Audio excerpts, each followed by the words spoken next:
On my desk there is a beautiful antique globe that was left to me by my grandmother, and it's very dear to me. When I'm working on these videos, I often find myself spinning it in hopes of inspiration. This burning rock we find ourselves on in the endless unknown, and I hear her words as clear as day. "The world needs more hate," she says. And I, for one, wholeheartedly agree with the dying words of a senile woman from a bygone age. You see, as hope becomes an ever-dwindling resource, the only thing that gives me the strength to get out of bed in the morning and crawl towards the kettle in hopes of clinging on to the morning is an unholy, burning, eternal hatred for the subhuman classified as Francois, second only to the orangutan in the state of nature, friend only to the pig and the rat. I hope them aliens are real so that I have more things to fuck. As our living standards decline, our wages stagnate, and GDP per capita disintegrates, I look at this ever pointless number and think to myself, yes. Yes. More.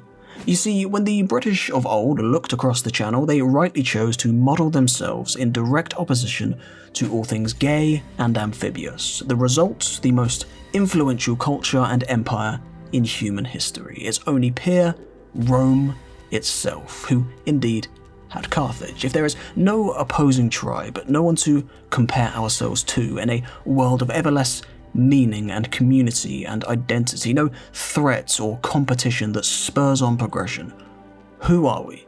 With no hate in our hearts, what is the point? Sorry, darling, I've got to go. I think the bailiffs are coming to take away my will to live. So today what we're going to be doing is running through some of the most prolific national rivalries and ranking them on the tier list. We'll be taking into account their historical significance, entertainment value and plot development, the sheer levels of hatred, wackiness, and most importantly, how constructive they are. So if you enjoyed the video, give us a like, give us a sub, and make sure to fill the comments with all of the nationalistic vitriol and racism you can muster. It is good for my engagement. Probably not for sponsors, but we'll cross that bridge when we get to it. And without further ado, blood for the blood god, skulls for the skull throne. Let the hate flow through you. Right, we are swinging dick right out of the gates today, ladies and or gentlemen. We have the obese monkeys versus the malnourished monkeys, unquestionably one of history's most iconic rivalries, certainly in modern history, born from the ashes of the Second World War. It basically revolves around two blatant empires, both seeking to expand their empires while promising to rid the world of empires. Hitler promised not to invade Czechoslovakia, Jeremy. Welcome to the real world. It never really made much sense to me either, and their ideological struggle still lives on to this day, plaguing the elections of every Western democracy. Do we go with the gay monkeys or the racist monkeys? Who will win this eternal war? Now, this is a real tasty one. Their hatred for one another fueled the modern world as we recognize it today, but I do have to dock some points given the fact that they've been trying to quell this rivalry a bit recently, or at least be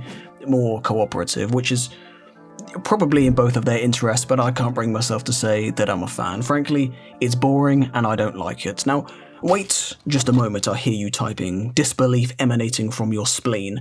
Wasn't the Cold War just for pussies? They didn't kill anywhere near enough of each other to justify a place near the top of our list. Now, to some extent, I agree. Spying is gay, but it's the closest the world has ever come to ending, and that's got to count for something, even if it was over economics of all things. And it's important to remember that instead of taking their conflict directly to the other, they instead used random, far-flung nations as proxy battlefields instead. Do you have any idea how much hate you need to have stored up in your giblets to justify arbitrarily destroying random countries in pursuit of that cause, in turn spawning whole new cadet branches, spin-offs of that rivalry? This is easily your welcome, just on how constructive it was alone. Big Chungus, congratulations for being the top G, skibbity. The power of love isn't putting dogs in space or man on the moon, is it? Now, try as they might to recreate this innovative rivalry today, China just isn't cutting the mustard. It's all cyber attacks and trade wars. It fails to avoid all of the pitfalls of a forced sequel. It just can't provide that same nation-rallying unity America finds itself in need of today to quell political violence and poisonous division. My local MP has got a restraining order against me. My personal favourite spin-off from this legendary rivalry that is in some ways superior to its parent conflict is Korea, a nation that finally rids itself of neighbouring oppression only to be split in half and perpetually frozen in war for 75 years, with each side becoming the worst, most hyperbolic interpretations of their respective Cold War ideologies. Now, when it comes to the Cold War, or just rivalries in general, this one's pretty goated, even for an intercity derby. It's got world-ending stakes and black market nukes. It's got intergenerational slavery for choosing a haircut that doesn't make you look like a p***bile. It's got everything. It's got the plot, it's got genuine hatred, it's got innovation, it's got game show assassinations, it's got unicorns, it's got mandatory military service. Let me in. So it literally carries on the mantle of a world-dividing rivalry from an era gone by. To keep things 100, it's the bee's knees, the dog's bollocks, it's the dolphin's blowhole, the gypsy's ladder, the kung pao chicken, the phantom menace, the chaos elemental. What I'm trying to say is that what it lacks in history, it more than makes up for in wackiness. I mean, the participants are literally the same people. It's not all sunshine and rainbows, you know, the idea of hating your neighbour to the extent that you miserably slave away your entire life, either by career or military service, that might just be exactly what we're looking for here. But if this results in declining birth rates or just indiscriminately killing your own people, well, to some extent that's regression, not progression. Do you know what I mean? I don't know whether or not to add or dock points here, because they've overshot the bar. That's some extracurricular hatred. And as far as the North goes, I mean, it's hard to say that this rivalry is doing them any favours, but at the same time, they would entirely cease to exist without it. And frankly, if you look at both of these countries for what they are, they massively overachieve, and it's hard to say that any of that would be possible without allowing the hate to flow through them in the uniquely inspirational way that they have. Fucking astronauts, a lot of them, you love to see it. Get them up there. Oh, fuck. Israel-Palestine. Right, it's quite a sensitive subject, this, to say the very least, so I'm gonna have to be quite delicate when I talk. Blood for the blood god! Blood for the blood god!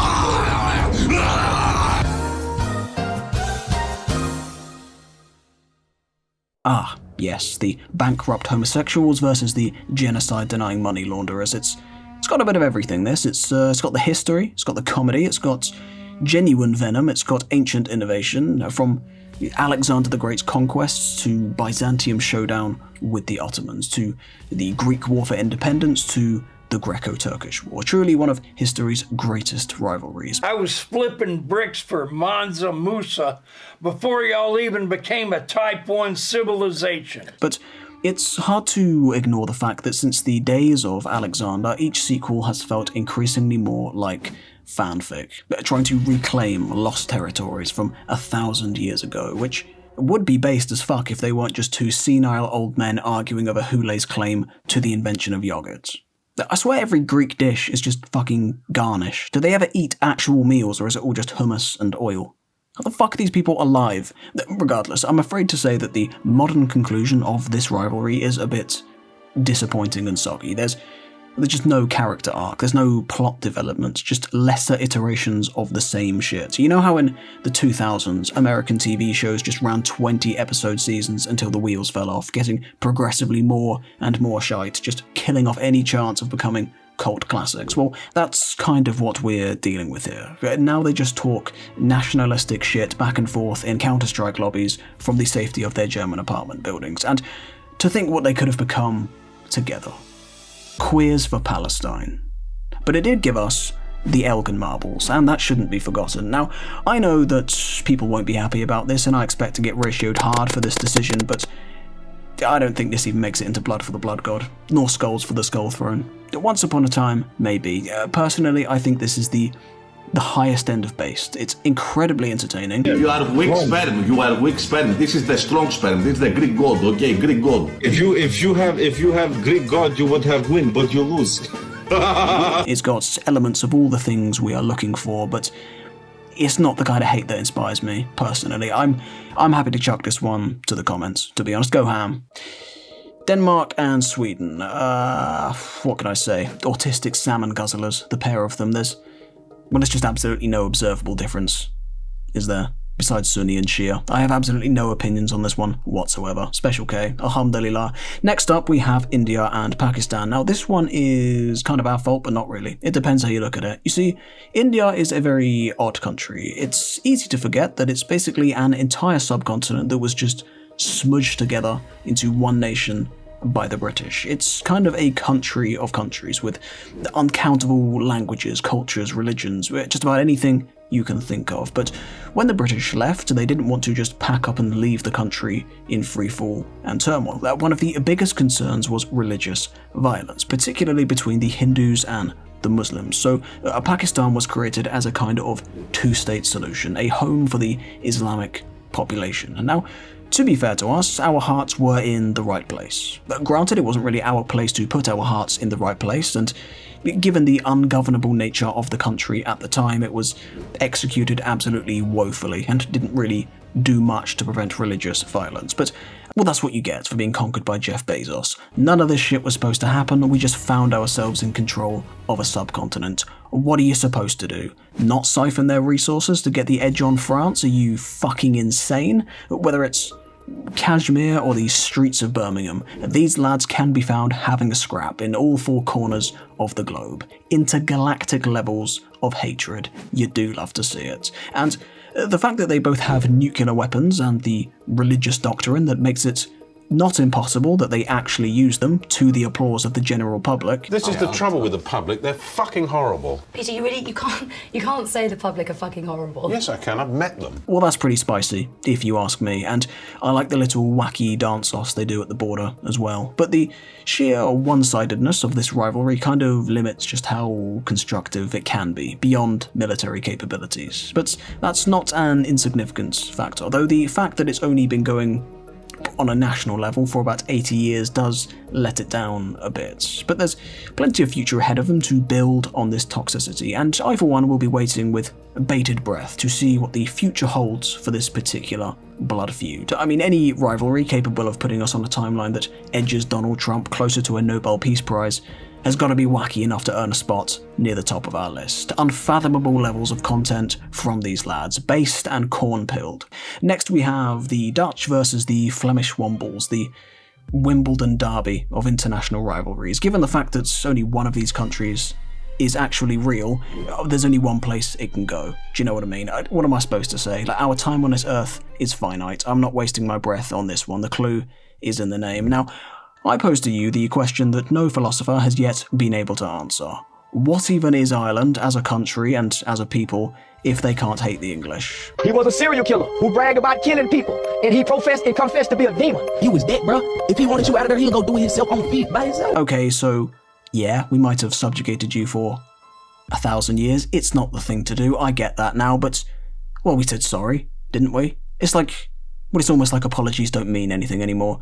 What are you supposed to do with an island full of uncivilized ginger Catholics? The enemy of your enemy is not your friend just because they are also backwards Celts. Distribute your hate logically, Paddy, otherwise I can't take it seriously. Particularly given the fact that most vocal people on this subject usually turn out to be Americans suffering from an identity crisis. But how constructive is this rivalry, you ask? Well, not very. I mean, sure, it gave them independence, but they're a fucking republic. That's no life worth living, no nation worth having. That being said, it is the kind of hate that fuels an entire nation, which does carry a lot of weight. That is what we're after, but it's about as one-sided as they get. Aren't they extraordinary? Look at this. I've never met anyone in England that actually dislikes the Irish, except one of my mothers. I have multiple, it's a long story, but she served in Northern Ireland and is still convinced to this day that McDonald's funded the IRA. I have no idea where this myth comes from, but she cannot be convinced otherwise, regardless of evidence. It was your mother's favorite passage. It's from the Bible, Revelation 21:6. The fact that I had to grow up on Burger King puts this firmly in the bin. Fuck you. Now, who needs enemies when you've got spaghetti bolognese and terminal levels of schizophrenia? That's right, ladies and gentlemen, it's Italy versus itself. Rome would be spinning in their grave to learn that those who now reside in their heartland were so cripplingly indecisive. But the worst thing about it is that it kind of works. They emerged better than most from both world wars by switching sides and or declaring war on themselves. They didn't get nuked or have their country split in half. Now, let's not get carried away. They haven't done anything remotely productive since the bloody Renaissance, so there's really nowhere else to put these shameless spaghetti slurpers other than the wacky warehouse. Get them in there. Now, the Balkans is another wacky one. It's a real free-for-all with these lads, and you can go back as far as you like, but the most succinct point to start from for a basic understanding is the Ottoman Empire. Now, traditionally these lot are Orthodox Christians, then you have the Islamic influence of the Turks, and then the Catholic influence of the Austro-Hungarian Empire. Now, what can I say? These poor bastards have a woeful spawn point. The violent implosion of this as a nation was about as easy to spot as a fucking Somalian. Trying to understand it. Did I just do a racism? Was that? Nah, should be fine. Should be fine. Trying to understand this free-for-all. Trying to understand this free-for-all rivalry will have you questioning if this region even exists in the first place. If you think I'm exaggerating, here is a picture of some Slavic Bosnian SS Muslims praying toward Mecca. There's no making sense of any of this shit, and honestly, I don't care to try. It's vicious, it's wacky, it's got reasonable amounts of history, but hatred has never created such a pitiful lack of productivity. It's embarrassing. Straight into the wacky warehouse is not even close. Oh, fuck off. This is the East Anglian derby of national rivalries. Spill some blood, do something. Yeah, you have free movement, for God's sake. That's not a rivalry. New Zealand meat pies are better than Australian pies. Oh, mate, don't say that, because that irritates me, and I punch blokes in the mouth for saying that. The impression I get with these two is that they cooperate to progress rather than feeding off mutual hatred, and ideally, we want to be seeing a whole lot less of that in the world. It's gay, and it doesn't exist. China and Japan. Now, if you thought we had racism in the West, then you need to stop being so self-indulgent. We are falling behind, sorely behind. We have got absolutely nothing on Asia. I am convinced these people live off hatred in place of sustenance. The Chinese and the Japanese hate the Koreans, presumably for creating this character. God knows what they were thinking. And the Japanese see the Chinese as barbarous peasants, and everyone sees Japan as robotic, warmongering sex pests. They absolutely live for it, and they have been at it for a very long time. But for the sake of brevity, it's easiest to start with the Second World War, which we in the West often forget didn't necessarily start with Poland. Or Hawaii, if you can believe it. It actually started 2 years prior with Japan's invasion of China. Or Abyssinia for the well-actuallys amongst you. History is gay. The point is, when the Japanese invaded, China was already locked into a pretty legendary rivalry of its own, which we now understand as the whole Taiwan situation. But both gay and racist simian alike put aside their differences to fight against the sexual assault on public transport monkeys. It's like, you know, in comic books or cartoons or something, when the two typical rivals joined forces to fight the bigger bad. That all you need to know is this ain't your grandpappy's America versus Canada. There are levels to this hatred. Now, I know what you're thinking. Okay, so they went to war. Big deal. We've all killed people for opposing our political beliefs before. Why don't they just get over it? Well, there was a very minor case of serious genocide, or at the very least, mass atrocity. Choose your own adventure. There was widespread rape, demented experimentation, and up to 20 million Chinese systematically killed. I don't think it really matters what you call it. At the end of the day, That's not cricket. How the hell the Japanese managed to emerge from this war as the most squeed over nation, I have no idea. That pathetic octopus cartoons heal all wounds, apparently. Or so Reddit would have you believe. I'm starting to come around to the fact that 2 nukes really wasn't enough. What the fuck is this? But to be fair to them, Mao would go on to kill 60 million Chinese peasants while blasting his own theme tune in pursuit of his communist utopia. They're all gay. The Stelios Kontos of evil bastards, if ever there was one. But that being said, if there were ever a song to commit self-imposed genocide to, well, it'd probably be that one. It does kind of slap, it's got to be said. But this is why you never trust idealists. They all have the potential for evil. They're all convinced they're building a better world, so the ends always justify the means. Hitler, Stalin, Mao, Voldemort, Sauron, Dr. Robotnik. That you vote for Zach Polanski because you're concerned about wealth inequality and your girlfriend's bra size, and the next thing you know you're throwing up on a landing craft 100 miles outside Beijing to achieve net zero. It's not the one. Why was Hitler able to change Europe so much and turn Germany, which had been a shithole after World War I, into this ultimate powerhouse that threatened an entire continent? It's because he was living in service to this greater idea. And when you tap into that as a gamer... Now, if all that weren't enough to forge an eternal rivalry, they would emerge from the Second World War as stark ideological rivals through the Cold War and into the present. With the defeat of Reddit's chosen, the communists would emerge victorious over the nationalists, and Japan would become a hyper-capitalist American satellite nation on their doorstep. So, where do we put this? It's kind of got it all. It's certainly got productivity, it's got a good 1,000 years that progressively gets more and more hateful, rather than the other way around. It's this kind of intergenerational hatred that we're looking for. It's got mass atrocities, genocide denial, ideological struggle. It ties into broader rivalries, both historic and present. It's got sincere levels of racism. There really isn't much letting it down, to be honest. I mean, the only thing it lacks is wackiness, really. That's my only criticism. I think this is blood for the blood god, quite comfortably. Yeah, I'm happy with that. France and Austria. Now, this one goes under the radar a bit, but kind of for good reason. It did go a long way shaping Europe for a while there, but it hardly stood the test of time, did it? Reducing Austria to little more than the grimmer worm tongue in Germany's ear. It's just a bit shit, really, isn't it? That's got Special K written all over it, if you ask me. Next up, we have Britain and America. Now, I still can't believe that of all the colonies, the tax dodgers were the first ones to revolt, rather than those who were actually oppressed. That being said, you can't have a national rivalry with a country who all think they're from somewhere else, can you? So on those grounds, you could argue this belongs in Belgium. Yes, there was that one time where you kidnapped your sailors, but in our defense, we were trying to stop the devil himself from conquering Europe, and you used this opportunity to invade Canada. That is a cunt move. Come on, even you got to agree with me. And somehow lost. And yes, you did lose. I don't want to hear it. If you failed in all of your goals and we succeeded in all of ours, then that's a win. Stop coping. But these two little spats aside, it's been nothing but incestuous homoeroticism.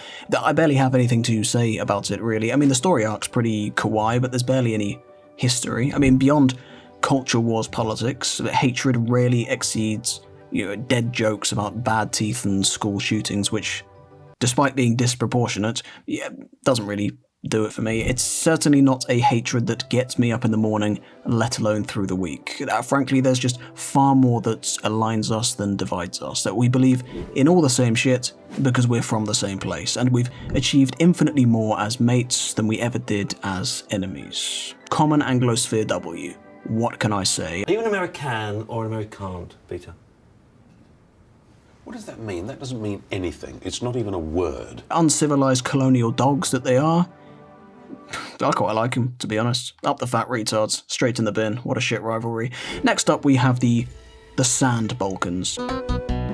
But I don't even know where to begin with this lot. We have the Arabs versus the Persians, the Sunni versus the Shia. With the Turks, you have the Kurds and the Armenians. These lots do not like each other. Now, we in the West are a real self-flagellating bunch, but believe it or not, it is actually a bit more complicated than we ruined it. We certainly made things a whole lot worse, don't get me wrong, but that kind of distracts from the root causes. These lot have been at each other's throats since the beginning of recorded history. Like, even in the Islamic Golden Age, it was the same story. These lot just love killing. Now, under better circumstances, I wouldn't criticize this. It's not like we didn't do the same in the West, but the difference here is that Western rivalries and bloodshed generally propelled us forward. Never before had such pointless death been so productive, but with these lot, it's just an endless cycle of pointlessly destructive violence that, frankly, is just cringe. The only thing that has ever really quelled it was inclusion into broader empires like the Ottomans. Now, there are a lot of factors at play here. You can blame this on a religious philosophy that tends to draw back to fundamentalism as a bit of a default.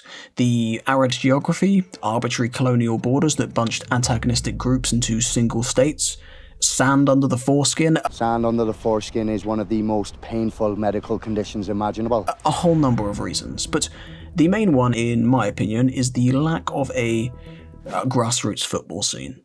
There is a part of me that genuinely believes that. Now, I think the only way they are going to get themselves out of this mess is if they take that negative energy and channel it into not being cunts. The point I'm trying to make here is that while the levels of hatred throughout this region might just be unmatched, I'm afraid to say that's all it's got going for it. Bloodshed and vibes. It's just pointlessly destructive. There is not even any character development. It's just the same shit recycled every season. It can't go on like this, can it? It can. Imagine still practicing slavery and you still can't build adequate sewage systems for your cities. What a dystopic, Michael Jackson designed shithole Dubai is. I would sooner live in Milton Keynes, and I do not say that lightly. Straight in the bin. You have upset me. Sort yourselves out. Now, it seemed only fitting to save the best for last. England and France. Now, I have discussed this rivalry an awful lot on this channel, so I won't make this video any longer than it already is. My voice gets knackered very quickly. Is that it? Just that one word? Yeah. Okay. But this is unquestionably the greatest rivalry in history, and it's not even close. Imagine the Cold War, but it lasted for 1,000 years, and they were directly fighting each other as well as everywhere else in the world. We fought so persistently for so long that we conquered the world piece by piece between us, each conquest just to get the smallest edge on the other, killing off every other great empire in the process, then being forced into a begrudging alliance as the only two left standing, then sacrificing our collective historical achievements to save the world we had built together. Absolute fucking cinema. It's a testament to what you can achieve with nothing but hatred and vibes. Romanticize. Now, it's all the rage to hate the French these days. Anywhere you go online, you'll see people slacking them off, and I'll be honest, it offends me. Particularly from Americans, that your nation is built on their petty spite toward us. And keep in mind, that was petty spite they could so ill afford that it bankrupted them into bloodthirsty, era-defining revolution that they continue to romanticize as the center of their identity, then wonder why they live under constant political instability. And their food is nowhere near good enough for the pride they derive from it. And they're all ugly. You conquer far-flung countries for good food, Pierre. You don't try and make it yourself, have some fucking pragmatism. The point is, to the rest of the world, I would say, Jean-Pierre is not yours to insult. Get your own 1,000-year world-building rivalry. Subhumans that they are, these lung cancer-ridden, perverted, homosexual amphibians with no emotional restraint and shit cheese, have certainly contributed more to the world than your nation. Granted, they're all negative contributions, genuinely, but that isn't the point. Neither of us have anything to prove to the world beside one another. We rose and fell together and shaped the world in the process. The rest of you are just shit-flinging barbarians, and you're all gay, except Portugal. To the Elon Musks of this world, I say, invest your interstellar companies equally between our two nations, and we'll have the stars conquered within a century. And that is exactly where this is going to go, right to the top. Right to the very top. It's got global stakes, private companies conquering subcontinents, that's pretty wacky. It's got ancient hatred, which you could say has tailed off in terms of direct violence, but it has a nuanced story arc to justify it, nor has it lost its productivity or its benefit. It's balanced out in all the right areas. This, ladies and gentlemen, is the purest form of hatred. It is raw, unadulterated fuel for the soul that makes you pity those with love in their heart. And I think that's about it. If you enjoy the video, remember to like and subscribe, get stuck in the comments, scream to the heavens about why you and the irrelevant shithole that you hate is of any importance. See you later.